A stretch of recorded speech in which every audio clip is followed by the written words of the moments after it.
гэмтэж байдаг. Тэгээд 30 тэрбумээс шинжилгээч байдаг ба хоног бидний 5,900 гэмтэж байна. Өнөөдөр энэ байгаа бүх хүмүүсийн биеийн дотор 5,900 гэмтэж байгаа. За тэгээд зүрх танхимаас бусад бүх эртний эсрэг солигдож байна. Солигдож өөрчлөгдөж байна. За ингээд нас ахтай хүмүүс нөгөө хараа муудах, зөвлөдөг, жишээлбэл хавдар тусах, динэгрэл өвчин бол яаж сонсдог боловч эсээ эрүүл хүчтэй байж чадсан бол хүн 120 нас хүртэл эрүүл сарын мандаа амжилт боломжтой гэж Японы хэмжээнд байна. За ингээд хүн амьсгалтай байхад, амьсгалч байхад хүний эсрэг хуваагдав. За хуваагдаа эрүүл эс яг өөртөө адилхан эрүүл эс гэмтсэн эсвэлтэй өөрөөсөө илүү гэмтэлтэй эсийг үүдгэж гэж байна.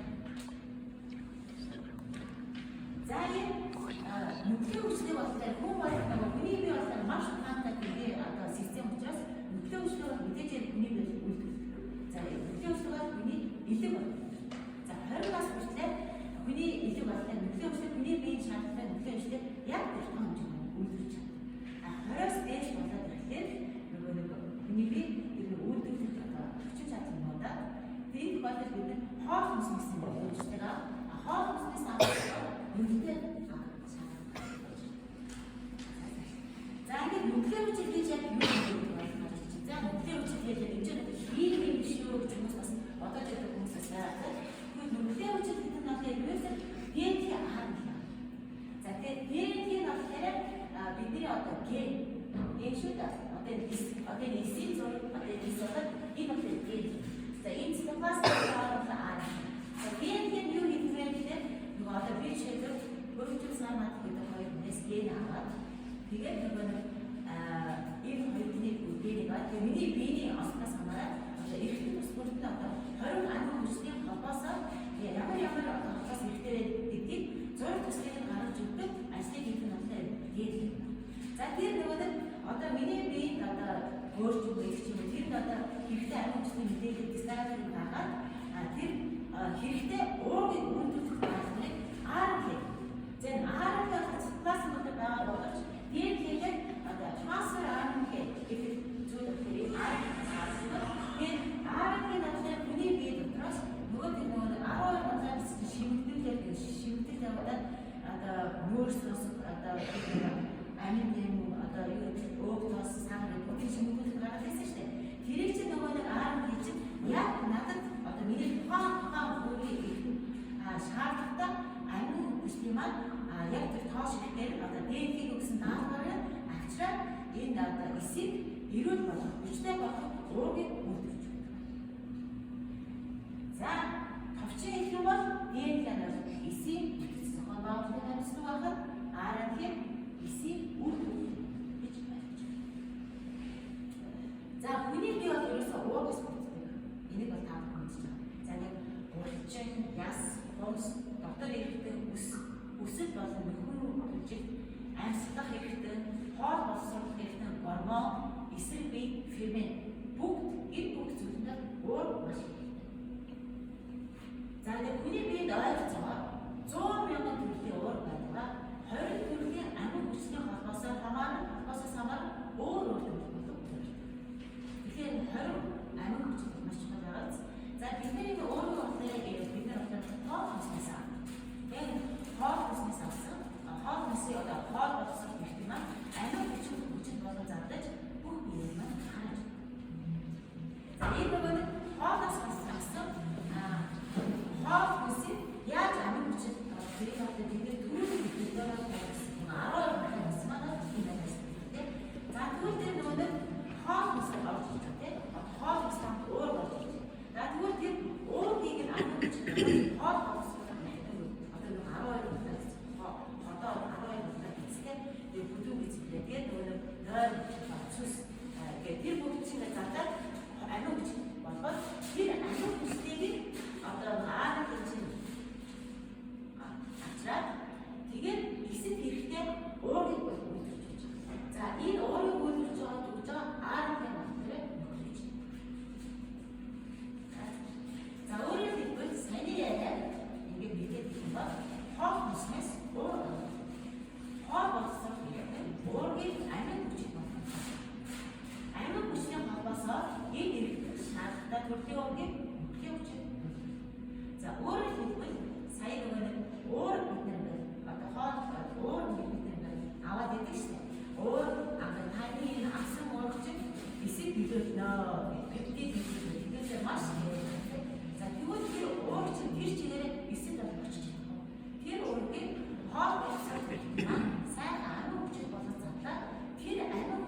ашгаа бүстэй түүндээ эцэг ихээс хүүхдэд эсэл дамжих мэдээлэл авна. За ингээд нөгөө 20 ангилалч маань ингээд ATGC гэдэг 20 ангилалч. За энэ 20 ангилалч маань хэрхэн одоо хэрэгтэй одоо ямар хэмжээгээр ямар байдлаар хэрэгтэй гэдгийг ДНХ-г гаргаж байна. Өөрөөр хэлбэл одоо ДНХ буюу нөхцөл хөдөлсөн хүний бие маань байх ёстой хэмжээгээр байж чадахгүй ДНХ маань ажлаа сайн хийж байна гэсэн үг тийм. За ингээд энэ ДНХ-г гаргасан зураг төсний дагуу RNA нөгөө хүний биед байгаа хоёр нөгөө амин хүчтэй татаж авчираад тэр нөгөө даалгаврын дагуу одоо эсийг эрүүл болох хүчтэй болох дуудлага маань үүсгэж байна. За өөрөөр хэлбэл ДНХ дангаараа өөрөө ДНХ-г гаргасан зураг төсний дагуу 20 амин хүчтэй болгоос тухайн эдгэрэх шаардлагатай ураг үйлдэлд анхаарна. За ингээд өөрөөр хэлбэл ДНХ RNA за ингээд хоол хүснээс болон нэгдээр ураг амин хүчийг авсаж бие дэвтэх үйлдэлд шаардлагатай ураг үйлдэлж нөхцөл хүчит бие хамтдаа биш бол эд эрхтний эсийг эрүүл хүчтэй болох ураг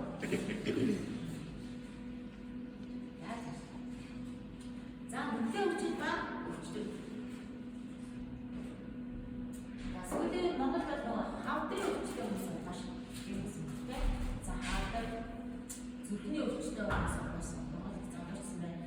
За чихрийн шижиг бол ерөөсөө маш эрэгтэй хүмүүс одоо манай тархалтай хүмүүс чихрийн шижиг үзэж байна. За юу хавдар зөвлөлт болох юм бэ? За энэ одоо өвчтүүдийн гол шалтгаан нь юу юм бэ гэхээр энэ нөгөө идэвхтэй зөвлөгч ер нь өвчтүүдийн гол шалтгаан идэвхтэй өвчтөөс болдог гэдгийг эрдэмтэд тогтоосон. За энийг аймаг хэлбэртэй reactive oxygen species. За идэвхтэй өвчтөрөгч яаж вэ? За бид нэр хүчил төрөгчийг авсанаа тэр хүчил төрөгчийг маань цусны удаан эсэд авчаад тэгээд тэр эс болохоор энерги үлддэг. Өөх тус энерги. Энэ өөх тус энерги үлддэг болохоор митохондрийн үйл ажиллагаа үүсгэж байгаа. Энэ митохондрийн үйл ажиллагаа гэдэг нь хоол хүнсийн боловсрол, хөдөлгөөний одоо дэмжих ийм процесстэй байна. За тэгээд энэ явцдад одоо митохондрийн үйл ажиллагааны явцад 2-оос 3% идэвхтэй өвчин төрөгчийн хүний бие бол ерөнхийдөө үлддэг. Тэгээд хүний бие бол маш ухаантай систем учраас энэ 2-оос 3% хүчил төрөгч байхад хамгийн онцлог. Яг тэгэхээр энэ 2-оос 3% хүчил төрөгчтэй бидний бактери нямаас хамгаалж байна. Гэтэл энэ одоо өнөөгийн хүмүүсийн идэвхтэй хүчил төрөгчийн хэмжээ болохоор 3%-аас дээш болсон. Ингээд 3%-аас дээш болчихсон идэвхтэй хүчил төрөгч маань өөрөө хүчлэх чадвар маш өндөр учраас нөгөө нэг эсийг маань ингээд гимтээ. За энэ эсийг гимтээд нь одоо төмрийг хүчил ингэж нөгөө яадаг штэ. Тэгээ ийм болчихсон штэ. Тэрнтэй баг адилхан хэмжээний одоо юу төлөө зэмлэлтэй адилхан одоо энэ эсийг баг идэвхтэй хүчил төрөгчийг хүчлээ. За ингээд идэвхтэй хүчил төрөгч 3-аас яагаад дээш болов? Их юм бол яг зөвхөн өнөөгийн байна. Өөрөөр болон машины удаа хаантны ус нарны ихэд яваад хооллох буруу зуршил стресс хөдөлгөөний дотоод бие хүчний хөдөлгөөн тамхи төсний нэг мафрэ энэ зэрэг саяхан идэвхтэй одоо хүч төрж байгаа 3-аас дээш болж байна. За тэгэхээр энэ 3-аас дээш болоод байгаа юм бид нар яаж хамгаалах вэ? Яг энэ бүгдийг бид нар одоо жишээлбэл бүгдийн нэгээс одоо агаар хөдөлгөөн бид яаж чадахгүй те тэр чинь үсний нэмэлт байгаа юм одоо бид юу хийх юм бэ? Тэгээ энэ бүгдээ одоо зохицоо бид идэвхтэй хүч төрж яаж болох вэ гэдэг талаар дараагийн хаалга өгнө. За ерөнхийдөө тэгээ энэ хэсэг авах. За энэ болохоор одоо эрүүл хэс. За эрүүл хэс маань яг өөртөө ажлыг эрүүл хэсэг үлдээлээ ингээд бүх гэдэг үлдэж байгаа эрүүл хэсээс талаар яг адилхан юм. Тэгвэл энэ нөгөө эвдэрсэн эс маань одоо 5000 эс бид нар өдөр болгон үлдэж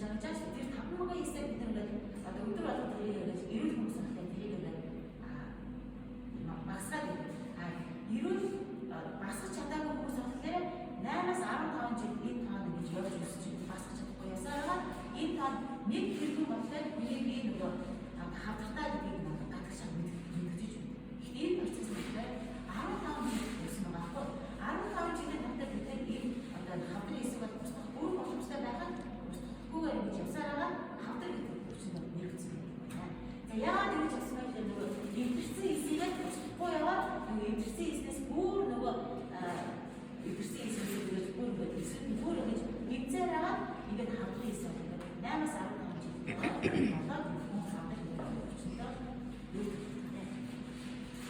за тэгвэл энэ хүнчнүүд аягүй хатаа хүний бич маш хатаа систем учраас энэ хавдрын эсэг бол устгах өдөр болгон болдог. Нэгэнт бүх хүн хавдрын хавдрын эс үүдүүлдэг. Тэгээд бид нар зарим их хүмүүс хавдрын эс хавдраа зарим хүмүүс нь хавдртай болоод байгаа учир нь юу вэ гэхээр ерөөсөө нөгөө нэг хүний биений эсийг устгах чадварыг бид дэмжиж өгөх. За ингээд эвдэртэй өсөлтөөр ингээд явахаар одоо нөгөө нэг эсийн одоо нэг эвдэртэй хийж штэ. Тэр тохиолдолд хүний бие одоо альгисантаа үүсдэг. Тэгээ альгисантаа үүсгээд тэр нэгээд эсийн генийг цааш энэ альгисант үүсдэг үздэг. Тэрийг бид ингээд чадхгүйгээр эсийн генийг хэмгээсэн байгаа тохиолдолд хүний биеийн гимсэн одоо генигээ өөрөө засгаж байгаа. Тэгэхээр тохиолдолд ерөөл дахлаа онцтой энэ хүмүүс тэр ген засчихдаг. Тэгээд засаж чадахгүйгээр ген засаж чадахгүй байна гэж чинь ДНХ-г гимсэн ДНХ-г руу давах өгөөд тэгээ руу давах өгөөд чинь РНХ-г нөгөө яг нөгөө эсээ ерөөл болгох тэр ажлаа хийж чадахгүй тэгээд нэгсмат хэмжиж байгаа байхгүй. Тэгвэл хүний бич бас аяг ухаантай болохоор гимсэн эсийг өөрөө устгах. Тэгээ ерөөл бол тэрийг устгаад зөөлөд өгөх байдаг байхгүй. Гэхдээ тэрийг устгах чадахгүй гэж яваад байхдаа ингээд тоо нэмдээ гимсэн эсийн тоо нэмдээ. За ингээд хамгийн сүүлд хүний бие дахлаараа нэмбэрч хамгийн сүүлд байгаа одоо энэ эсээ устгая гэдэг оролцоо гэдэг. Тэгээ энэ амжилтгүй болсон тохиолдолд хавдар гэдэг хүчтэй 15 жил байна. За тэгвэл энэ дөрвөн процессд одоо хамгийн одоо ажил хийж. За ялангуяа энэ нэг эсийн генийг одоо гимсэн генийг болохоор засах.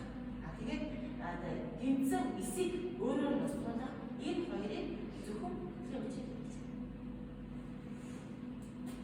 За ингээд манай библиэд Б төрлийн витамин бол орсон байгаа боловч энэ Б төрлийн витамин болохоор хавдрыг дэмжих хэмжээний тийм бол орсноос ороогүй. Хүний бие нөгөө Б төрлийн шимэлт явуулдаг. Тэрийг шимэлт явуулах хэмжээний орсон байна. Тэр утгаараа энэ витаминээр хавдрын эсийг кат гэж дэдэг юм бол за ингээд багцлын бол олон төрлийн олон тоо ширхтээ ашигтай болохыг гисэндээ үржүүлснээр мөн биедэх нүдлийн үйлчлээ шаардлагатай хэмжээнд байж чадсанаар хүний бие бол эрүүл урт тасдах боломжтой байна. За ингээд эмнэлзэн талаас нүдлийн үйлчлээ болж ирсэн бол арх загварж болно, судасны эмгэг багасна, архины үйлчлээс ажрал, дадлаа нэгдэн, бөгшин дууран, эхний үйлчлээс за мөн энэ цаашдаа за ингээд би түрүүнээсэндээ одоо нөгөө нүдлийн үйлчлэг хүний илүү болно. За хүний илүү болохоор өөрөлдөө геногоос хийсэн гэдэг бөгөөд энийг болохоор 20 нас хүртэл хүний бидний одоо 20 нас хүртэл бидний бие бол асуудалгүй. 20 наснаас хойш бид нар гаднаас эсвэл хоол хийснээр нэмэлтээр авах болохоор сайвар шингэс буюу авралын синтез гэж байна. За ингээд хоолноос одоо нөхөн хүчит ихтэй хоол хийсэн бол хамгийн ихтэй саахан цаасан. Дараагийн уурцсан, дараагийн нөхөн. За тэгвэл өдөр бид хэдийн хэмжээний хоол хийсэн хахад нөхөн хүчтэй авах нь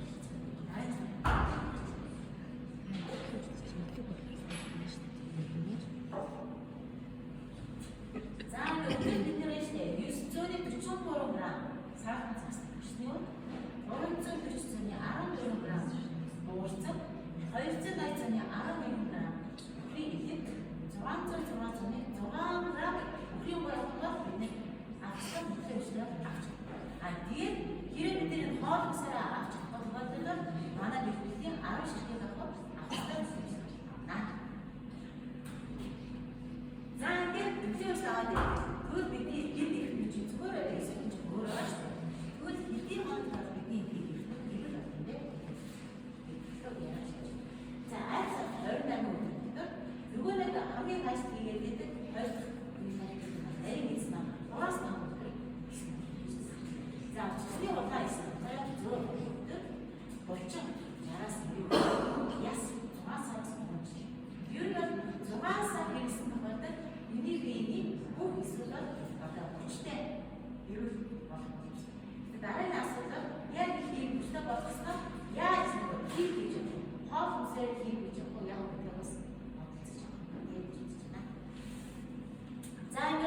Японы анхаарах болохоор нөхлийн хүчтэй гаргаж байгаа ийм хавхаа хэрэггүй болчихж байгаа. За ингээд манай ингээд нөхлийн хүчтэй ийм хэлбэр дотор энэ болохоор цогц зөвхөн нөхлийн хүч байгаагүй мөн өөр нэг төрсөн. За нэг төрсөн нэг нь болохоор нотож хийсэн. За нотож хийсэн болохоор хэдийн цагаан хаалсан. Хэдийн дордны анхаарахны одоо бүхэл төрсөн. За энэ болохоор чөлөө процессыг багасгах, цусны санчааны сайжруулах, цусны урсгалыг сайжруулах, ядаргаа тайлан, цусан дахь сахарын хэмжээг бууруулах, дахиад дээшлэх. Ийм дээшлэх дэмжиж. За ингээд энэ нотож хийсэн орсон энэ миний одоо танилцуулаад байгаа бүх материал болохоор Vega компани. За ингээд Vega компани болохоор 1 сарын турш 50% туршилтгээд ингээд нотож хийсэн хэрэглэсэн тохиолдолд доктор өөрөө гэж буурсан байна. Мөн хоцтой бас буурсан байна. За дараагийн нэг төрсөн болохоор энэ нөгөө эпидермийн буюу маг. За энэ болохоор дисктэй өстөө хандж байгаа боловч энэ болохоор бронхолын буюу байцааны цэцэг зүйл байна. За энэ болохоор пиругийн амын нүүрс хижээл одоо ирч хүчний их үсэг болов. За цэвэрлтийн шинжилгээний бодлого ийм үстэй одоо орноос гарсан. За энэ болохоор ач тусын хэлэх юм бол өсөлтийн даавар ялгалтын хэмжээг гормоныг тэнцвэржүүлэх, эмэгтэйчүүдийн гормоныг санжуулах, цэвэрлтийн шинжилгээний бодлого, нүүрний арсыг биелжүүлэх, цусны эвдэлийг санжуулах, татаад хэмжээ. За дараагийн нэг орсон дээр имидазол битгий. За имидазол битгий болохоор нүүрний шууд одоо жил 2 удаа 14 хоног ямар ч амралтгүй гэж явдаг нь болохоор имидазол битгий гэж. Энэ имидазол битгий хамгийн их байдаг нь болохоор нүүрний шууны алчж байна. За манай бидний болохоор яг тэр нэг тусгай гараа үзсэн нэг одоо өсгсөн дахианы галзууснаас авсан имидазол битгий гэсэн. За энэ имидазол битгий болохоор хүний ядралтаас урьдчилсан. За яг тэгэхээр нөгөө хүмүүс хөвшил тусмаа ингээд хөвдөө гэмээр тийм нөгөө одоо хожигсаа явах нэг хөвдөө гэдэг чинь тэр хатар нөгөө имидазол битгий нас хандсан багсаа. Юу юм бэ? Имидазол битгий. За имидазол битгий яаж хэрхэн нөлөөсөн бэ гэдгийг 270 онд ярьсан. За энэ болохоор бүх хүсний гэсэн 270 онд 8 хоног нэг одоо энэ жирнэлээ яагаад өгөх гэсэн бэ? 400 мг имидазол битгий. Дараагийн 200 мг ногоон хөлтөөр ерөөсөө плацебо яг нэг имидазол битгий өгч байгаа шүү гэсэн ийм үгж байгаа зүйл батан хоосон. Ийм гурван зүйлийг үсийг судалгаа явуулаад үзэх бол 400 мг одоо имидазол битгий өгсөн гэсэн ядах нь багассан.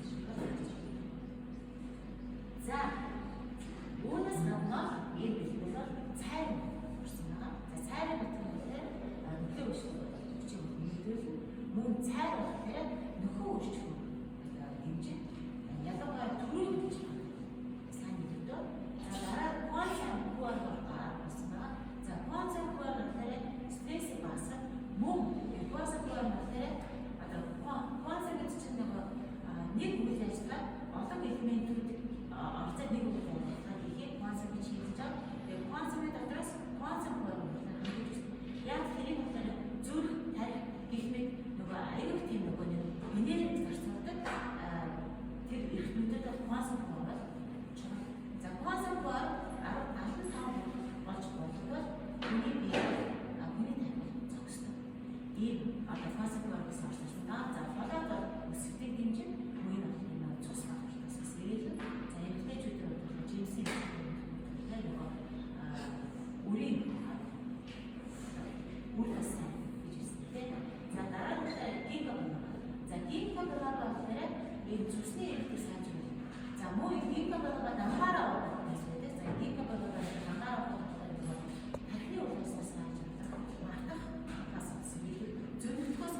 var ya, böyle